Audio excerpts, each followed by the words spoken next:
So there's another thing I wanted to show you, which is I'm using a sort of an effect in my shader that gives us kind of silhouetting or monochroming as you go past the tree, to give it a kind of more sinister or atmospheric effect. So to demonstrate that, if we look for where the sun is, the sun's quite high in the sky at the moment. So if you look at any trees, that if you come behind the tree goes grey or monochrome or silhouetted, as you can see here, because we're behind the tree. And the more behind it we get, the more the silhouetting goes up with the cube of the alignment with our. If you think of the camera position, the tree and the sun making a triangle, then the flatter that triangle, the more the sides align, or technically the dot product, the more it becomes 1 or -1, depending how you look at it. Then that's affecting the material's colour, making it go from its full colour to black or a darker shade. So I'm doing that on the canopy of the tree. I'm not doing it on the trunk. It's purely for sort of artistic benefit, and it adds a bit of computation to the shaders because it's doing the dot product and some normalization of vectors. And you can see I'm getting about sort of 300 or so frames per second, pointing up at the sky. But if I spin round, it's dropping to about 200 and something. Still quite high, but I just need to keep an eye on that. If I can keep it, I think I will. It's arguable whether it's a nice effect to have in the daytime at this kind of time of day. But as so you can see, it's going more monochrome as we go behind it. So it's kind of interesting, and I think it really comes into its own when the sun is low in the sky, and also at night when the moon comes out, and it does make things quite creepy, which is quite nice. It just sort of emphasizes in a sort of a cartoon way the kind of silhouetting or the drama of the evening and the nightfall, as I think you can begin to see as that sun is getting lower now. So I'm applying it to these types of tree. I think the LOD is working quite nicely now. I've just used Blender to decimate the tree from this is it at full level of detail, and it's as it progresses into the distance. I don't think you can easily really tell the way the LOD. There's 3 levels of detail before it clips out altogether. I think it's pretty good. If we look at this one as I walk away from it, it just changed there. It just popped. You can see it in the canopy most. So you can see the canopy just changed there as we. But I think it's fine. And I've gone for this cartoony effect where I didn't want. You can largely achieve it with a unlit shader.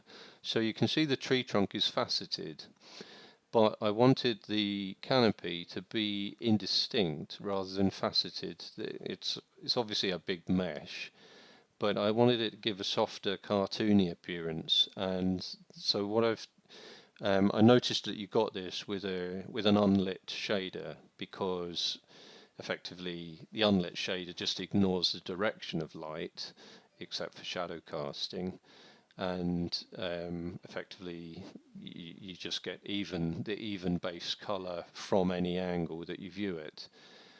That's less expensive than using what I've got going. The reason I couldn't or didn't want to use an unlit shader is because an unlit shader doesn't respond to the direction of light at all.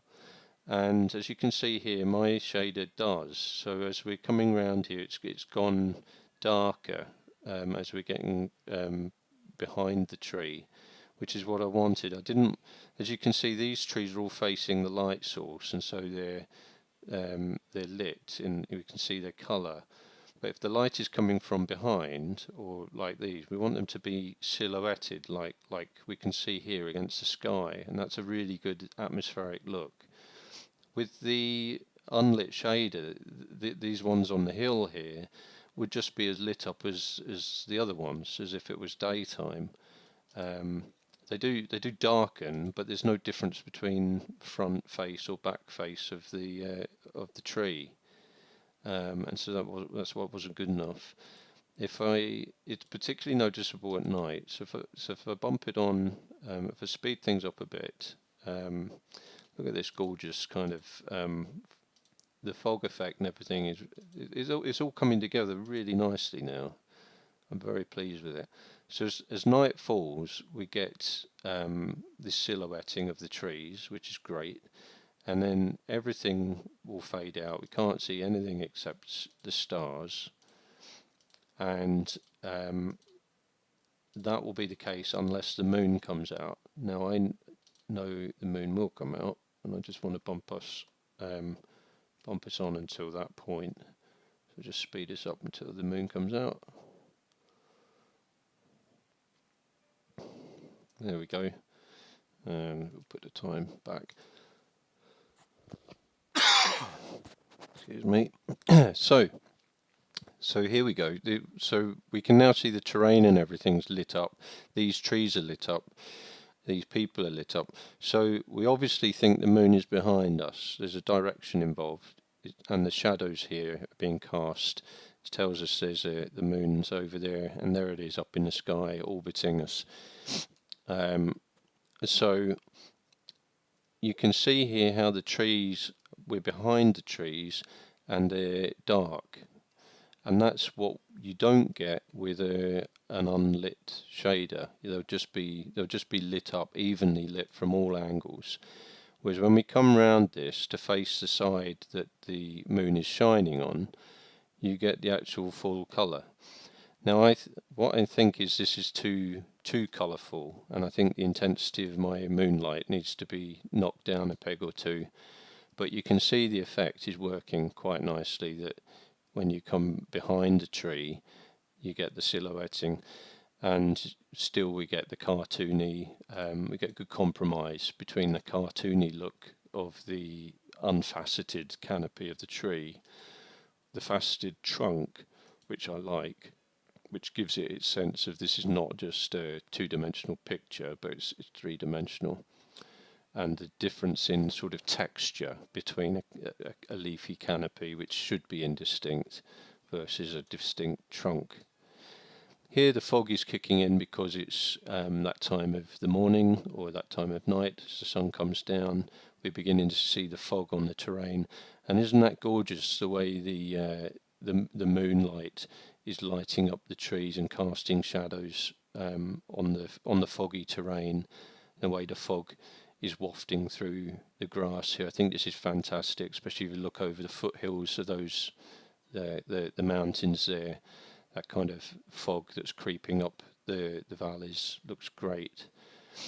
The fog is on a texture, so as the morning progresses, the fog will clear. As the moon's going down here,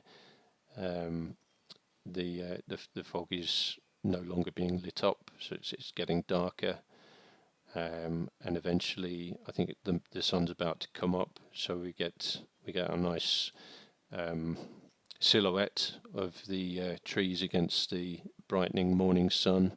Here comes the sun in all its splendour. We're getting a nice silhouette effect of everything, but we're getting lit up from, if we look at everything from the direction of the sun, we can see it's all nicely lit up. And again, now we've got the sun shining through the morning fog, which is on the ground. I think it's on the ground. You can see it there in the lit up area. As the sun comes up a bit better, a bit higher, we'll see a really nice fog appearing and swirling around the bottoms of the trees.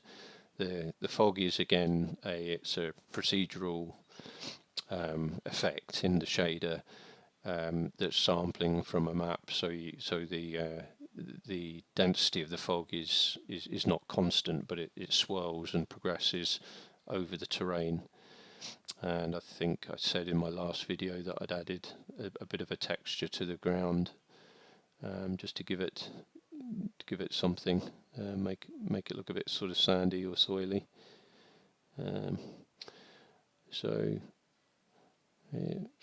I'm pretty pleased with it. The distant hills always look really very nice. And then up on the hill I moved, I put quite a lot of trees, so if I go up there, the fog is only in the lowland. It's an effect which is applied by the shader, which takes into account the height of the terrain and only applies it with a different density at different heights. So as we come out of the lowlands, we're clear of the fog, and if you look down now, you can see the fog in the lowlands. Isn't that beautiful? And if you look and just stay still for a moment, you'll see that the fog is actually moving across the ground slowly with time. Or at least I think it is. It was before. I can't actually see it moving. Maybe I've messed something up. That I don't know if it's moving. If it is, it's very subtle. I'm guessing that it's not moving. We will see. Anyway, you get the idea. But to me, that's looking really good now. Very atmospheric. You can see how sparsely the trees are positioned. I don't want the thing to be crammed with trees, like the whole thing's, massive Sherwood forest. The point is the landscape's supposed to be quite sparse and open and have that feel of space about, spaciousness about it. And the more it's crammed full of trees, I think it will lose that. I've got a